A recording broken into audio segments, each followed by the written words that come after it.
I come in sir? हा प्रश्न नेहमी आतमध्ये आल्यानंतरच विचारायचं ठरवलंय का तुम्ही?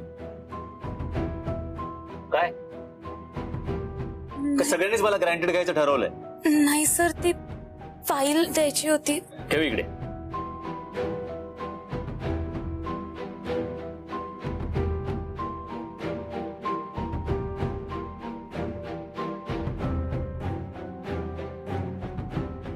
शेफाली.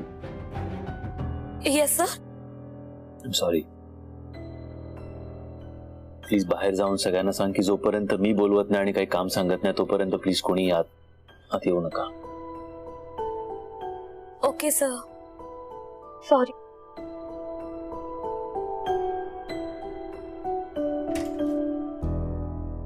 मी आता सांगितलं ना कोणी.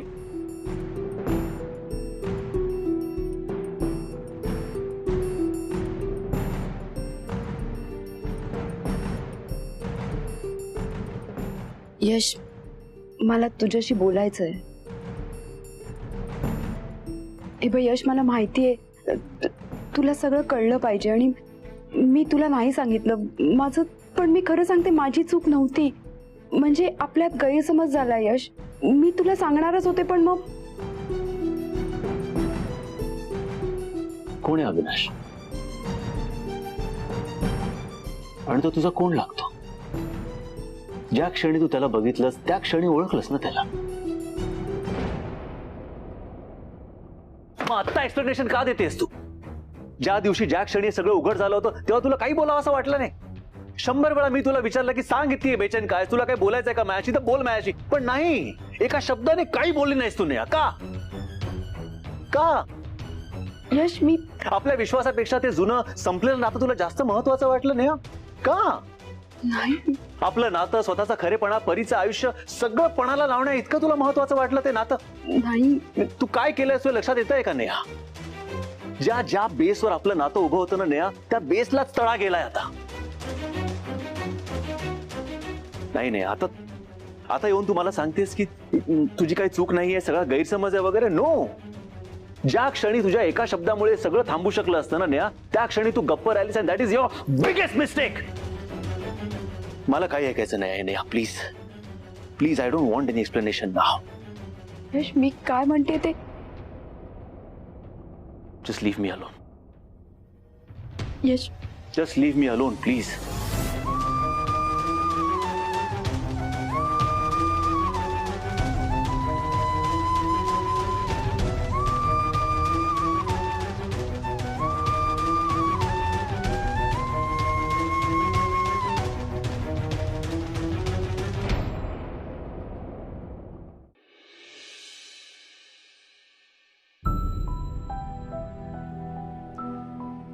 आई ये ना. आई, बाप्पाची वर्दी किती छान आहे ना.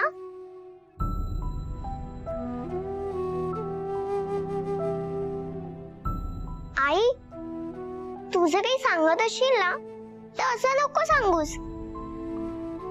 तिकडे ना उंदीर मामा आहे, त्याच्या कानात सांग. जर उंदीर मामाच्या कानात सांगितलं तर बाप्पापर्यंत लवकर ऐकू जातं.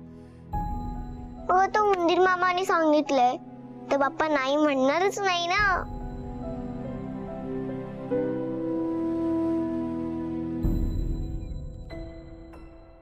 परी, यावर्षी तू डान्स करणार ना? हो, डान्स करणार ना. आणि यावर्षी प्रसाद सुद्धा आईच करणार. अगं मी काय म्हणते, यावर्षी सत्यनारायणाच्या पूजेला नेहाला आणि यशलाच बसवूया. आता यश येणं कसं शक्य आहे? त्यानं तर सोडलंय ना नेहाला. अगं त्या दिवशी बंडू काका आणि काकूंचं बोलणं ऐकलंय मी या कानाने. एवढा वरपर्यंत आवाज येत होता की मला वाटतं की ते नेहावरनं काहीतरी वाद चालू होता आणि काहीतरी माती खाल्ली म्हणे तिने. खाली मुंडीन पाताळ धुंडी आहे ती. खरंच की काय? चेहऱ्याकडे बघून वाटत नाहीस असं. आता अशी अचानक इथे आल्यानंतर काय समजायचं ते समजून घ्या ना तुम्ही.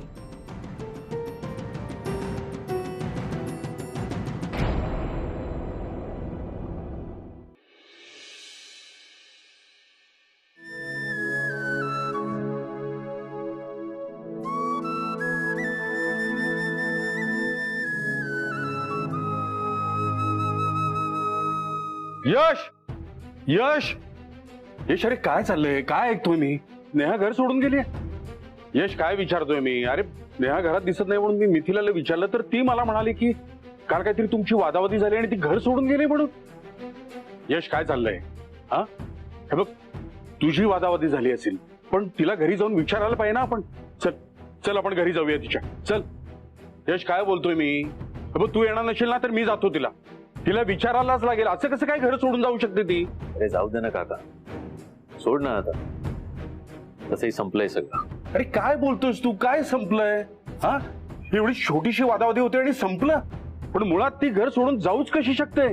ती घर सोडून गेली कारण मी तिच्यावर अविश्वास दाखवला, आणि मी अविश्वास दाखवला कारण तो अविनाश घरात काम करत असतानाही तिने सगळ्या गोष्टी माझ्यापासून लपवल्या.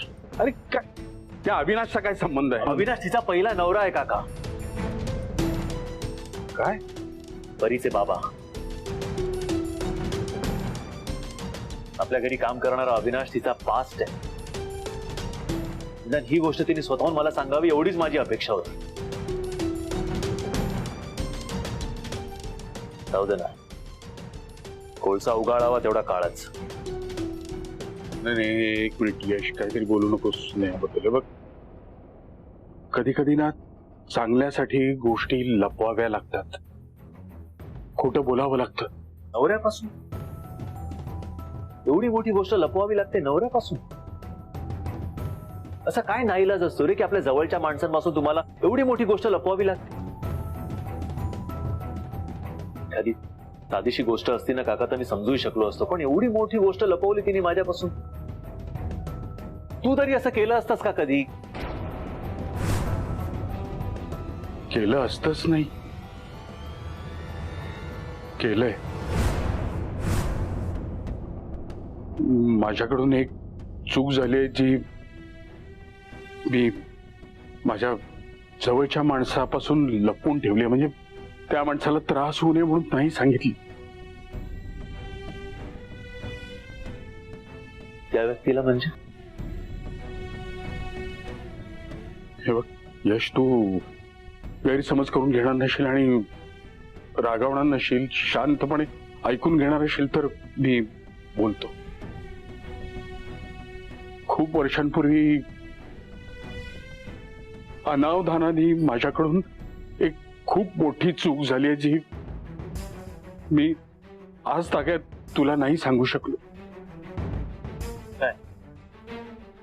दादा वहिनी गेले त्यावेळेला, म्हणजे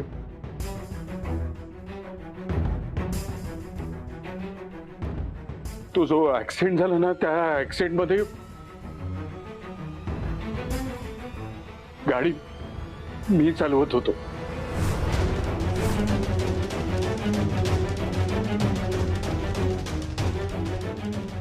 माझ्याकडून घडलं ते. मला खूप त्रास झाला त्या गोष्टीचा, मला अजूनही होतोय. पण दादा वहिनी गेले किंवा तू पोरगा झालास त्याला पूर्णपणे जबाबदार मी मानतोय स्वतःला. आज तागायत, आजही मला त्याच्यातून बाहेर नाही पडतायत आणि पप्पा सुद्धा तेच मानतायत. पप्पांच्यातले आणि माझ्यातले वाद, त्यांचा राग, हे सगळं सगळं त्याच गोष्टीसाठी आहे यश. प्रचंड गिल्ट येत होतं मला या सगळ्या गोष्टींचं. तुला बघितलं ना की मला स्वतःचा इतका राग यायचा ना की त्या सगळ्यातून बाहेर पडणं खूप अशक्य झालेलं होतं मला. आणि म्हणून शेवटी दारूचा आधार घ्यावा लागला मला. खूप दारू प्यायला लागलो, खूप.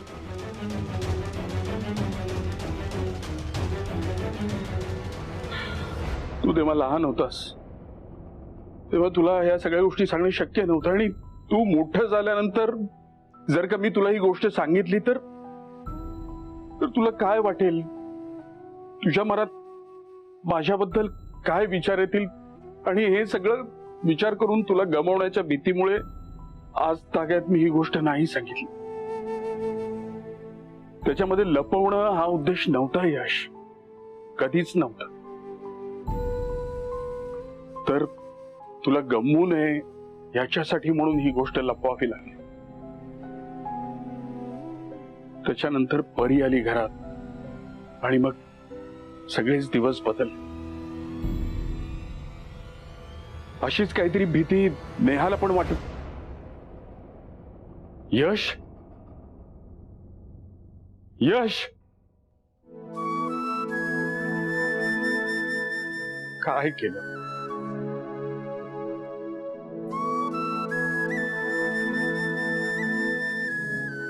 नाही, नाही सांगायला पाहिजे होत्या या सगळ्या गोष्टी. यश,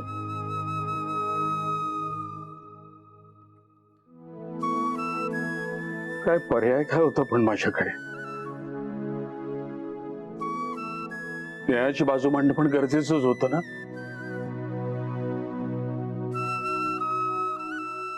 आता हे सगळे समजल्यानंतर काय विचार करत असेल यश माझ्याबद्दल?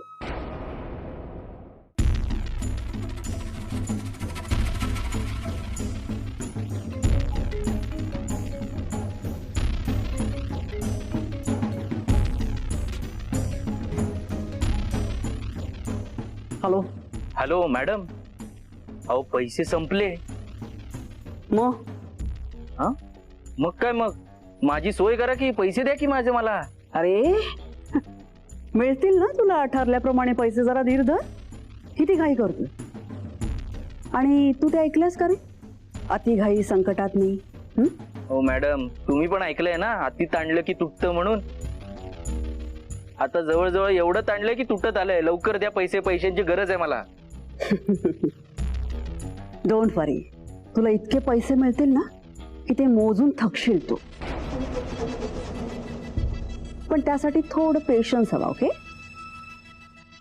आणि तू मला फोन करतोस इथे जर कोणालाही कळलं ना तर प्रॉब्लेम होईल. पैसे हवेत ना तुला? सो ह्याच्या पुढे मी जे सांगते ना तेच करायचं. माझ्याकडून तुला योग्य वेळी योग्य सूचना मिळते.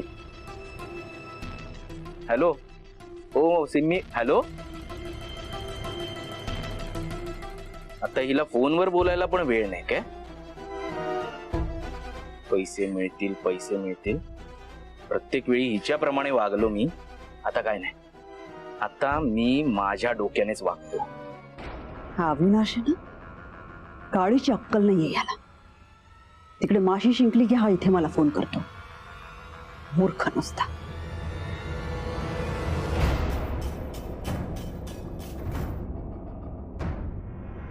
अविनाशशी बोलत होतीस ना?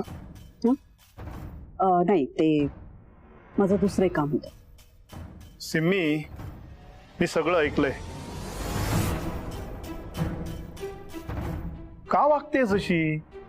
का वाट लावतेस एखाद्याची? मी काय केलं?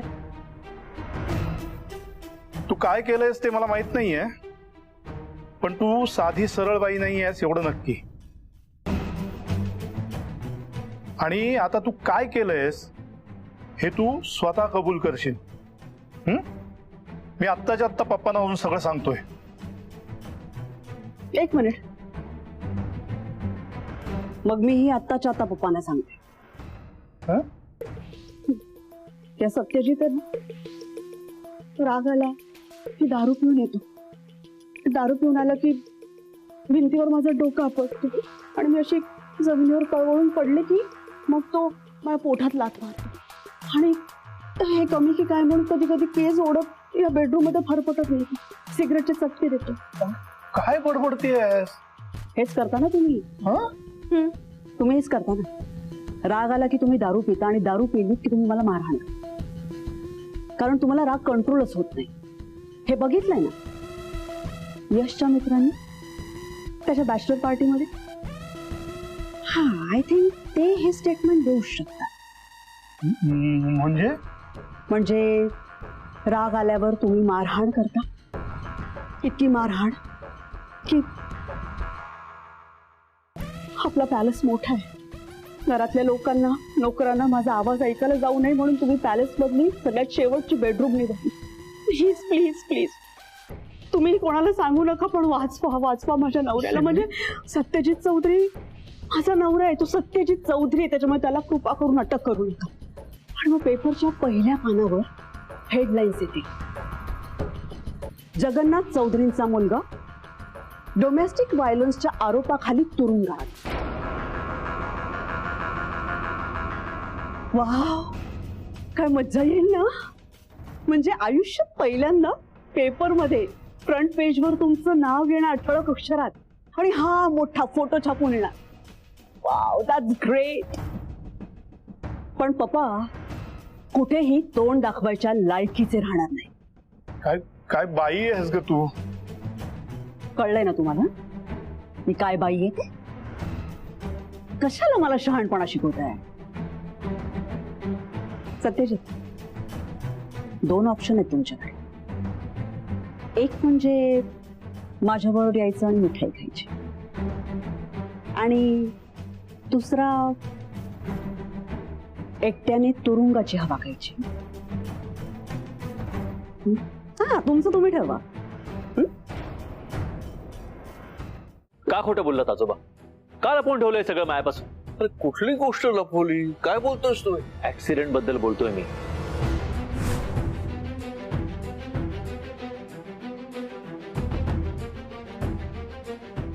माझ्या आई बाबांचा ऍक्सिडेंट विश्वजित काकाकडून झाला ही गोष्ट का नाही सांगितलीत मला आजोबा? तुला कोण बोलला? विश्वजित काका. ते या त्याचा नाईलाज झाला म्हणून नेहाची बाजू मांडत होता तेव्हा हे सगळं माझ्यासमोर त्याला बोलायला लागलं. नाही तर आजही गोष्ट मला कळलीच नसती. या घरातला प्रत्येक माणूस माझ्याशी फक्त खोटं बोलतोय, सगळं लपवून ठेवतोय. का? विश्वासाने सांगता यावं एवढे मोकळेपणा नाहीये का आपल्यामध्ये? कुटुंब कुटुंब म्हणायचं आणि मग आपापसात सगळ्या गोष्टी लपवून ठेवायच्या. आपल्या घरच्यांमध्ये आणि त्या नेहामध्ये काय फरक आहे? अरे कुठली गोष्ट कुठे नेतोयस तू? तू लहान होतास, तुला काय सांगणार होतो मी? लहान होतो मी आजोबा, पण आता झालो ना मी मोठा. इतक्या वर्षात कोणालाच मला काही सांगावं असं नाही वाटलं. शांत हो रे. प्रत्येक गोष्ट इतकी मनाला लावून घेऊ नको. त्रास होतोय मला आजोबा, त्रास होतोय मला या सगळ्या लपवाछपवीचा, खोटारडेपणाचा. हे माझ्या चांगल्यासाठी वगैरे वगैरे नाही सहन होतोय मला आता हे.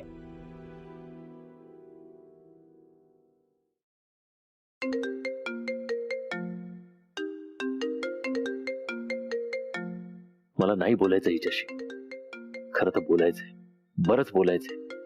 हेही माहित असेल हिला, फक्त मला सांगितलं नाही. Hello hello friend. Hi. Hi बच्चा. फ्रेंड, आज आमच्याकडे बाप्पा आहे. तू येणार ना? तू कधी येणार आहेस आमच्या बाप्पाला भेटायला? मला नाही जमणार ग. मला ऑफिसमध्ये खूप काम आहे. आज सुद्धा ऑफिस? आज सुट्टी घ्यायची ना? नाही अगं, खूप काम आहे, मला नाही सुट्टी घेता येणार. मग काम झाल्यावर ये. परी बेटा, खूप काम आहे खरंच. तू येणार आहेस की नाही? नशील येणार तर कारण देऊ नकोस. अगं युअर टाइम इज अप. काही झालं तरी तुला यायचंच आहे. ऑफिस बुडवून नको येऊ, ऑफिस नंतर ये. पण आरतीच्या आधी ये हा. मी आणि बाप्पा तुझी वाट बघतोय. ओके. हो.